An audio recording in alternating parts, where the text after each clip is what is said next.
आप देख रहे हैं एसके न्यूज। उत्तर प्रदेश के मेरठ जिला से मात्र 32 किलोमीटर की दूरी पर शरधना विधानसभा के कपसाड़ गांव में बीते बृहस्पतिवार को एक दलित युवती का अपहरण करके उसकी मां की बलकटी से काटकर हत्या कर दी गई। युवती अपनी मां के साथ जंगल में काम करने जा रही थी।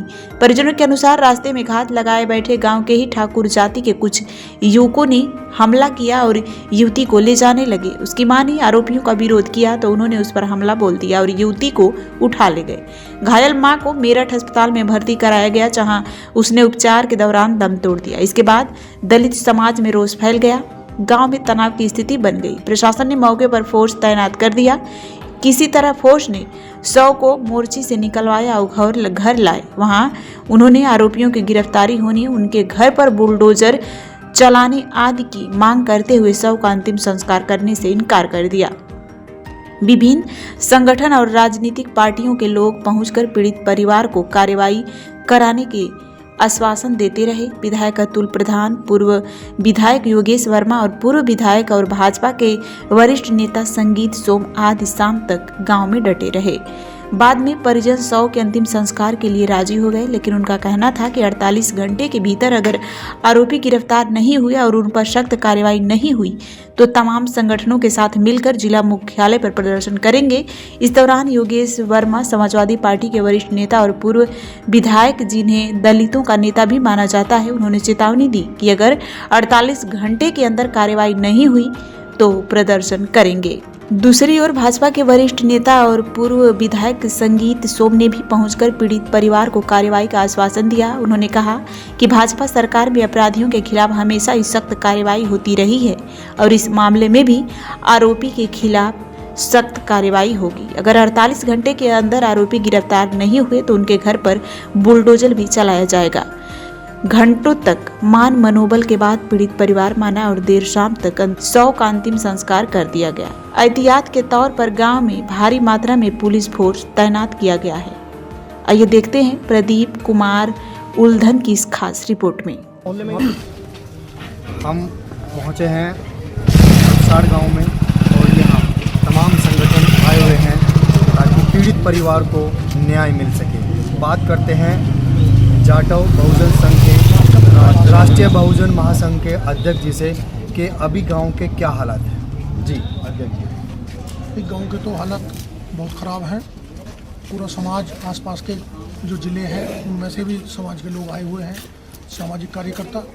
हमारा पूरा राष्ट्रीय बहुजन महासंघ पूरी अपनी ताकत के साथ में आया हुआ है और बल्कि हम लोग ये चाहते थे कि जब तक अंतिम संस्कार ना हो, जब तक बेटी बरामद ना हो, लेकिन कुछ नेताओं ने आकर के इस बात पर रजामंदी दे दी है कि भाई संस्कार किया जाए।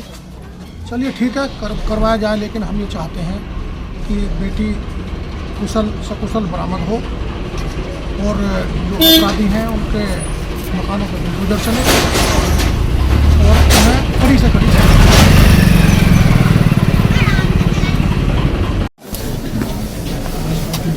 जिला मेरठ के कपसाड़ गांव में बृहस्पतिवार को एक लड़की का अपहरण कर उसकी मां की बेरहमी से हत्या कर दी गई। कल से डेड बॉडी घर में पड़ी है, लेकिन परिजन अड़े हैं कि आरोपियों की गिरफ्तारी हो तभी हम अंतिम संस्कार करेंगे। इसके लिए मेरठ प्रशासन तमाम मान मनोबल कर रहा है। इसके अलावा तमाम संगठन भी उनके फेवर में हैं और इसके अलावा लगातार मान मनोबल किया जा रहा है कि आप सबका अंतिम संस्कार कर दीजिए, लेकिन पीड़ित परिवार अड़ा है कि सबसे पहले आरोपियों को गिरफ्तारी हो और उनके खिलाफ सख्त कार्रवाई हो। यहाँ तक कि आरोपियों के मकान पर बुलडोजर चलाने की मांग तक की है। ऐसे में बात करते हैं पूर्व विधायक और दलित समाज के फायर ब्रांड नेता हैं योगेश वर्मा जी से, पूछते हैं कि अब कंडीशन क्या है जबकि 36 घंटे बीत चुके हैं। जी वर्मा जी।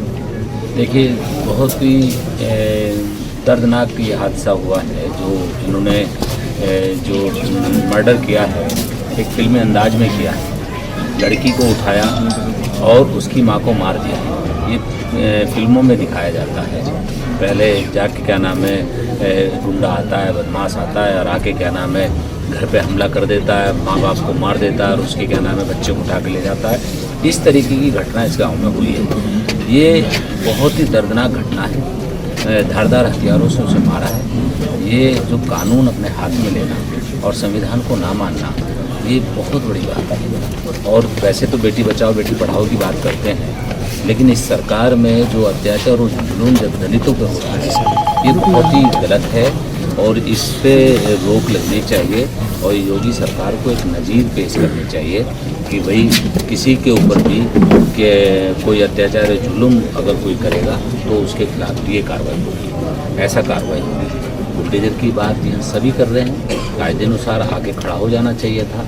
उनके परिवार वालों को, उस आदमी को ये पता चले जिसने क्राइम किया है कि भाई अगर मैं नहीं आया, मैंने उनकी लड़की वापस नहीं दी, तो क्या नाम है मतलब ये बुलडोजर चल सकता है। लेकिन कोई कार्रवाई अभी इस बात से भी पुलिस की इस बात से भी संतुष्ट नहीं है कि कार्रवाई, फोर्स तो यहाँ पे सब लगा हुआ है, 10 टीम बता रहे हैं, लेकिन क्या कार्रवाई की है अभी ये नहीं बता पा रहे हैं। और बहुत ही दर्दनाक हादसा है। समाज पूरे ज़िले का, आसपास के मतलब सभी जगह से लोग आए हैं और ये दर्दनाक हादसा है। दर्दनाक हादसा नहीं, दर्दनाक घटना है। तो इसमें सब दलित समाज के लोग सब साथ, रात का समय है वो ठीक है कि 36 घंटे हो, कल 8 बजे, कल सुबह 8 बजे की ये घटना है और 8 घंटे 7-8 घंटे वो ज़िंदगी से लड़ती रही और उसको हिस्से में महिला को जो मौत मिली और वो मरने के बाद वो डेड बॉडी उसकी यहाँ परिवार की यहाँ पर महिला की है। तो ये बड़ी दुख की बात है। तो सरकार को सोचना चाहिए और ये जंगल राज जो मचा हुआ है, चारों तरफ मारामारी का जो मामला चल रहा है, इस पर लगाम कसनी चाहिए। अभी जैसे 48 घंटे का अल्टीमेटम दिया है, 48 घंटे में अगर परिजनों के अनुसार कार्रवाई नहीं हो पाती तो उसके बाद आगे संगठन की या समाज की क्या रणनीति है? देखिए, ये जो अभी वैसे क्या नाम है बात रखी गई थी और 48 घंटे की, तो उन्होंने पुलिस ने कहा भी था कि 48 घंटे में हम उसको क्या नाम है इनको न्याय देंगे। और लेकिन अगर 48 घंटे में नहीं दिए तो समाज के लोगों ने कहा था कि हम बड़ा आंदोलन करेंगे। अब समस्या ये है कि अभी परिवार के लोग ये कह रहे हैं कि जो हमारी महिला, जो हमारी बेटी जो है वो इन्होंने अपहरण कर रखा है, वो बरामद होनी चाहिए। बिना उसके हम दाह संस्कार नहीं करेंगे, ये उनकी मांग है। SK न्यूज़ से प्रदीप कुमार। मेरठ से 30 किलोमीटर की दूरी पर आपको लग रहा होगा कि बहुत साफ सुथरा है, कि जिसमें लगता है कि अच्छे शिक्षित लोग वहाँ रहते हैं, एजुकेटेड लोग रहते हैं, लेकिन इस घटना ने पूरे गांव को झकझोर दिया है। एक लड़की जिसका अपहरण कर लिया गया है और उसकी मां की हत्या कर दी गई है। इससे तमाम राजनीतिक संगठन, तमाम समाज सेवी यहाँ इस घटना पर रोष जताने आए हैं ताकि पीड़ितों की कोई मदद मिल सके। तो हमारे साथ हैं मदन ओम राय जी हापुड़ से, उनसे जानते हैं कि आज अब वर्तमान में क्या कंडीशन है। जी, मैं एडवोकेट मदन ओम राय, राष्ट्रीय बहुजन महासंघ। जैसा कि आप देख रहे हैं, हम सभी साथी सुबह से यहाँ आए हुए हैं और ये घटना घटी है। इस घटना में केवल किसी एक समाज को नहीं बल्कि पूरे देश में एक मैसेज ये दे दिया है कि सही मायने में दलित समाज का कहीं कोई भी जो है आज के डेट में रहनुमा नहीं है। ना कोई दूसरा समाज है, ना नेता है, ना सरकार है। समाज अपनी लड़ाई पहले समाज बहुत ज़्यादा इकट्ठा है। कौन है? समाज अपनी लड़ाई स्वयं लड़ रहा है। ऐसा नहीं है कि हम ही यहाँ मौजूद हैं। यहाँ तमाम अलग अलग जनपदों से, शहरों से, गांवों से सामाजिक संगठन के रूप में समाज आया हुआ है और वो न्याय की मांग कर रहा है। फिलहाल अभी जैसे सुबह से कल से डेड बॉडी रखी हुई है और लोग मांग कर रहे हैं, पीड़ित मांग कर रहे हैं कि आरोपी को गिरफ्तार किया जाए। अब वर्तमान में क्या कंडीशन है? देखिए, अगर प्रशासन की या सरकार की नीयत साफ होती और वो न्याय के पक्ष में होते तो गिरफ्तारी हो गई होती और पीड़ित को न्याय भी मिल गया। सबसे हटके भी मेरी एक चिंता, सबसे ज़्यादा जो मुझे चिंता है वो ये है कि जिस लड़की को किडनैप हुआ है, जिसका अपहरण किया गया है, मैं दुआ करता हूँ, हमारा संगठन दुआ करता है, प्रार्थना करता है कि वो सकुशल बरामद हो, क्योंकि ये बहुत बड़ा, अगर उसमें कहीं अनहोनी घट जाती है तो बहुत लंबा नुकसान, बहुत बड़ा नुकसान और दलित समाज के साथ क्या हो रहा है, उसका एक दूसरा गलत संदेश और चला जाएगा। क्या अभी जो इन्होंने नामजद आरोपी कराए हैं उनमें से किसी की गिरफ्तारी हुई है या फिर किस शर्त पे अभी हम ये अंतिम संस्कार के लिए माने हैं? देखिए, अभी किसी की गिरफ्तारी कुछ नहीं हुई है। प्रशासन केवल जो है समझाने का प्रयास कर रहा है।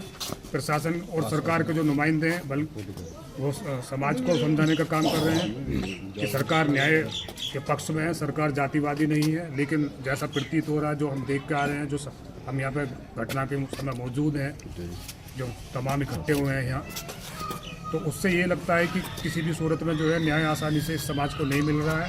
क्योंकि वैसे भी इस समाज को जो है जो एक राजनीतिक रूप से जो बांट दिया गया, जो बंटवारा हमारा किया गया है, उसमें हम उस जाति में नहीं आते, उस वर्ग में नहीं आ रहे हैं जिसकी रक्षा करने के लिए सरकार आज की डेट में बनी हुई है। सरकार दलितों की रक्षा नहीं कर रही है, सरकार केवल हिंदू मुस्लिम का खेल खेल रही है। वरना आपसे पहले एक ऐसी कार्रवाई होगी कि समाज को इकट्ठा होने की जरूरत नहीं पड़ती। तमाम संगठन यहाँ जुटे हैं, तो अभी आपने कोई प्रशासन को कोई अल्टीमेट दिया है? जी, इसके बारे में मैं आपको बता दूं, हमारे राष्ट्रीय जाटव महासंघ के राष्ट्रीय अध्यक्ष नेमपाल गौतम जी और तमाम पदाधिकारी मौजूद हैं। हमने उनको 12 घंटे का जो है लड़की सकुशल बरामद होनी चाहिए। अगर जो 12 घंटे के अंदर लड़की सकुशल बरामद नहीं होती तो हमारा राष्ट्रीय बहुजन महासंघ कचहरी परिसर में अनिश्चितकालीन धरना देगा और न्याय की मांग करेगा।